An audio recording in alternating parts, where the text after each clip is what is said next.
those stories have been largely debunked. Those people, I don't know those people. I have a feeling how they came. I believe it was her campaign that did it. Just like if you look at what came out today on the clips, where I was wondering what happened with my rally in Chicago and other rallies where we had such violence. She's the one in Obama that caused the violence. They hired people, they paid them $1,500, and they're on tape saying, be violent, cause fights, do bad things. I would say the only way, because those stories are all totally false, I have to say that. And I didn't even apologize to my wife, who's sitting right here, because I didn't do anything. I didn't know any of these women. I didn't see these women. These women, the woman on the plane, the woman, I think they want either fame or her campaign did it. And I think it's her campaign, because what I saw, what they did, which is a criminal act, by the way, where they're telling people to go out and start fistfights and start violence. And I'll tell you what, in particular in Chicago, people were hurt and people could have been killed in that riot. And that was now all on tape, started by her. I believe, Chris, that she got these people to step forward. If it wasn't, they get their 10 minutes of fame. But they were all totally, it was all fiction. It was lies and it was fiction. Well, Secretary Clinton. At the last debate, we heard Donald talking about what he did to women.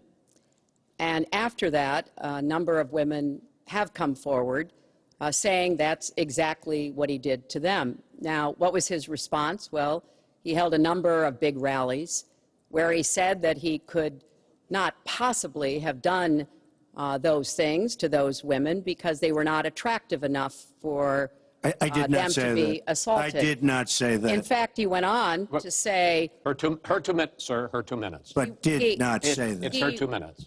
He went on to say, look at her. I don't think so. About another woman, he said, that wouldn't be my first choice.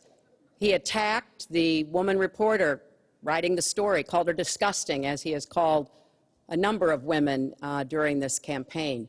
You know, Donald thinks belittling women makes him bigger. He goes after their dignity, their self-worth, and I don't think there is a woman anywhere who doesn't know what that feels like.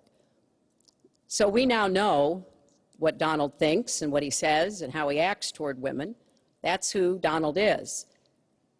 I think it's really up to all of us to demonstrate who we are and who our country is, and to stand up and be very clear about what we expect from our next president, how we want to bring our country together, where we don't want to have the kind of pitting of people one against the other, where instead we celebrate our diversity, we lift people up, and we make our country even greater.